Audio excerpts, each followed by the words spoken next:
Assalamualaikum warahmatullahi wabarakatuh. Halo, hai. Perkenalkan, nama saya Rizka Anggraini dengan NIM 22104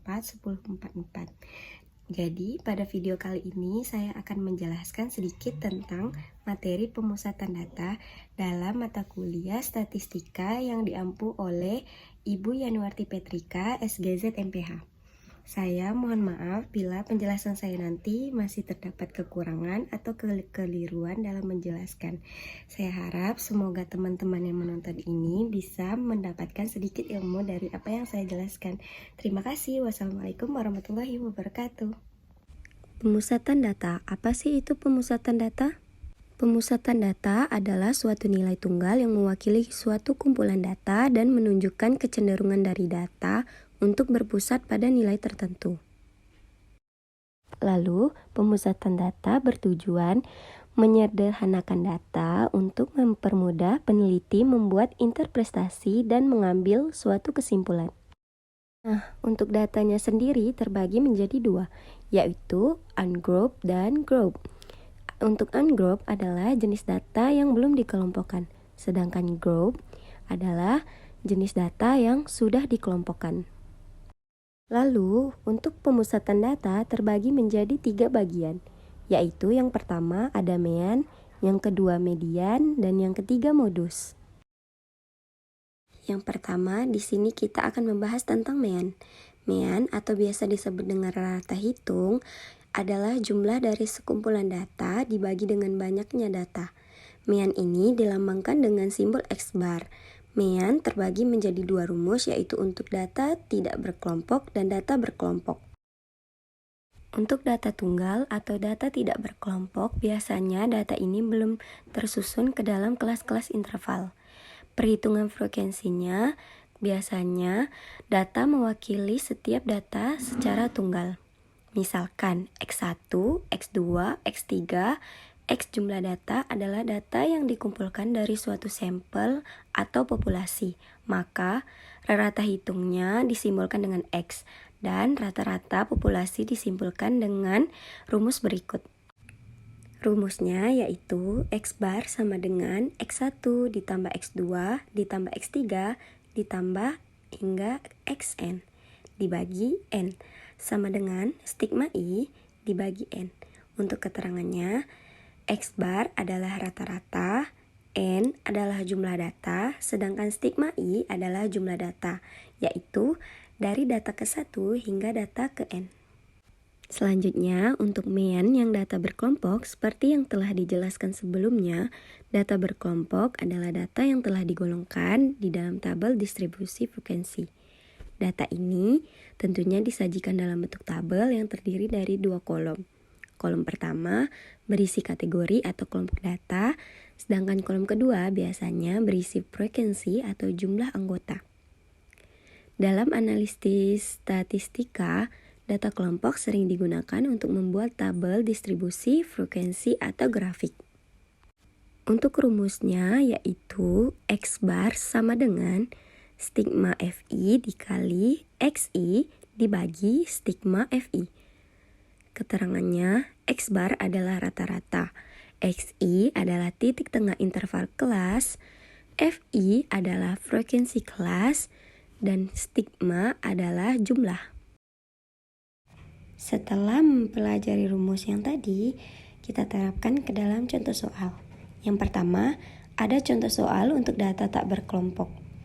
Usia 7 orang mahasiswa program studi teknik informatika adalah 19, 20, 18, 26, 21, 23, dan 24. Pertanyaannya, berapakah rata-rata usia ketujuh orang mahasiswa tersebut?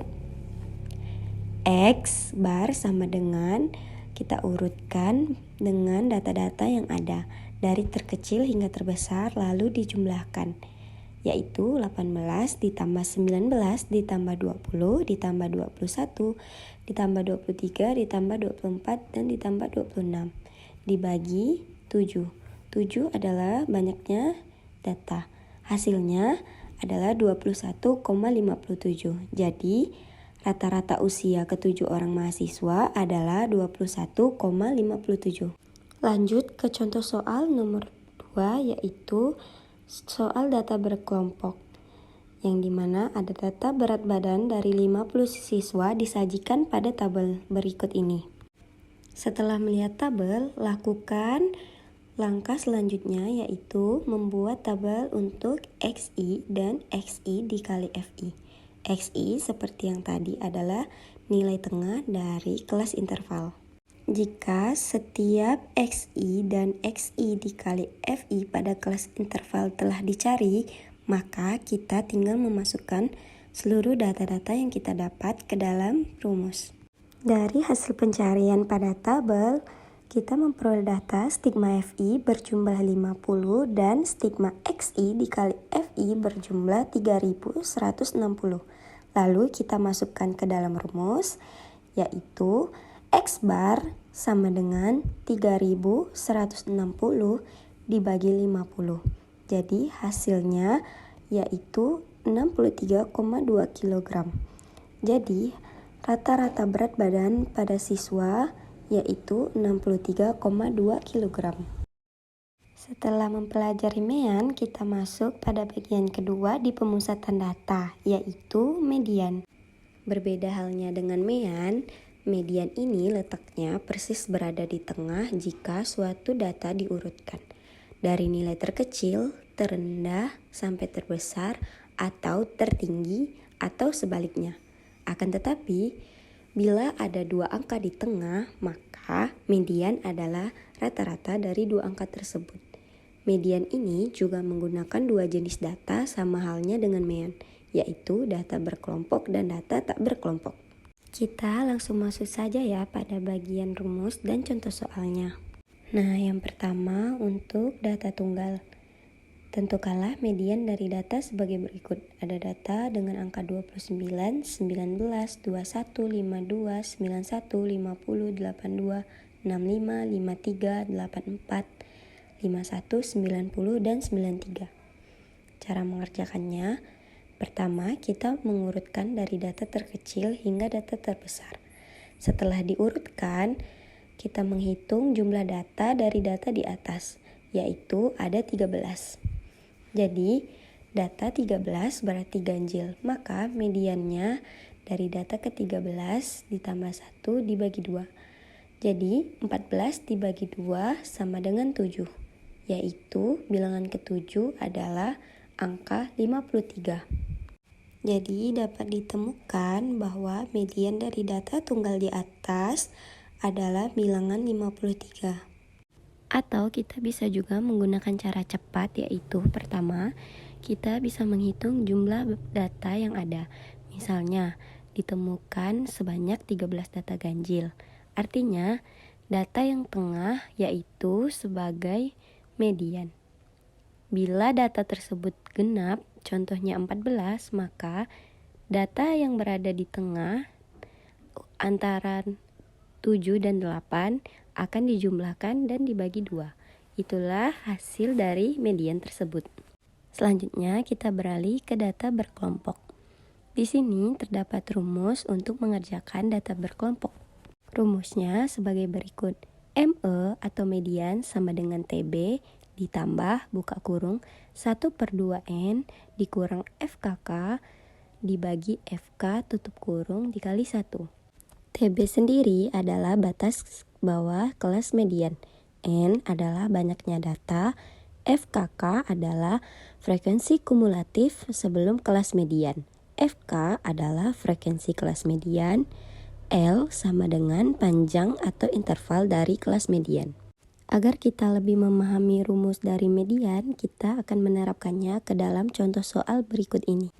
Soalnya yaitu median dari data berkelompok pada tabel di bawah ini adalah, telah ada tabel yang dimana menunjukkan nilai dan frekuensinya. Cara mengerjakannya, tabel tersebut terdapat ada 7 tabel. Bisa ditentukan dari tabel tengah median yaitu ada nilai 65 sampai 69 bisa dipakai sebagai tepi bawah kelas median, yang dimana 65 dikurang 0,5 didapatkan hasil 64,5. Sedangkan frekuensi kelas mediannya ada di 65 hingga 69, yaitu frekuensinya 35. Panjang kelasnya adalah 5, sedangkan jumlah semua frekuensi sebelum kelas median yaitu 26. Jadi, setelah kita dapat hasil, kita bisa masukkan semua data-data tersebut ke dalam rumus. Artinya, ME sama dengan TB-nya yaitu 64,5 ditambah 1/2 dikali N. N-nya berupa frekuensi ditambahkan semuanya, dapatlah hasilnya 100. Jadi, dikurang FKK yaitu hasilnya 26 dibagi dengan FK, frekuensi kelas median 35 tutup kurung, dan dikali 5. Jadi hasilnya ME sama dengan 64,5 ditambah 50 dikurang 26 dibagi 7. Hasilnya adalah 67,9. Jadi median pada data berkelompok tersebut adalah 67,93. Setelah mempelajari bagian mean dan median, yang terakhir pada bagian pemusatan data adalah modus. Nah, modus ini adalah nilai yang paling sering muncul dalam suatu data statistika. Tak hanya mean dan median yang sering kita temukan pada ilmu matematika, modus juga sering kita temukan pada soal matematika yang terkenal sebagai nilai dengan frekuensi paling tinggi atau nilai mayoritas. Modus ini biasanya digunakan untuk menentukan sampel dari suatu populasi di dalam statistika. Sama seperti sebelumnya, modus terbagi menjadi 2, yaitu untuk data tunggal dan data berkelompok. Yang pertama, untuk data tunggal, kita langsung masuk saja ke contoh soal.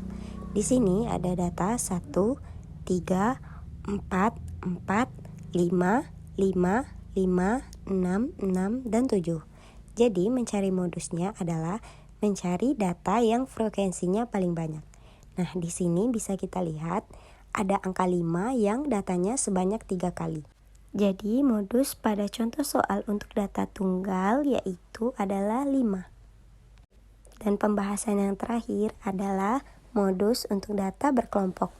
Di sini bisa kita lihat sudah saya masukkan gambar rumus untuk modus data berkelompok, yaitu MO sama dengan B ditambah P buka kurung D1 dibagi D1 ditambah D2 tutup kurung. Nah, untuk soalnya yang terakhir ini langsung saja ya kita kerjakan. Yang pertama kita mencari B. B itu batas bawah kelas modus, yang dimana untuk mencari modus di dalam tabel kita harus melihat frekuensi yang paling banyak. Yaitu di tabel ini ada frekuensi yang paling banyak sebesar 12 pada kelas 50 dan 59. Jadi, batas bawah kelas modus adalah 50 dikurang 0,5. Hasilnya B sama dengan 49,5. Selanjutnya kita mencari P. P adalah panjang kelas modus. Nah, karena frekuensi yang paling banyak ada di panjang kelas modus 50 sampai 59, jadi hasilnya adalah 10.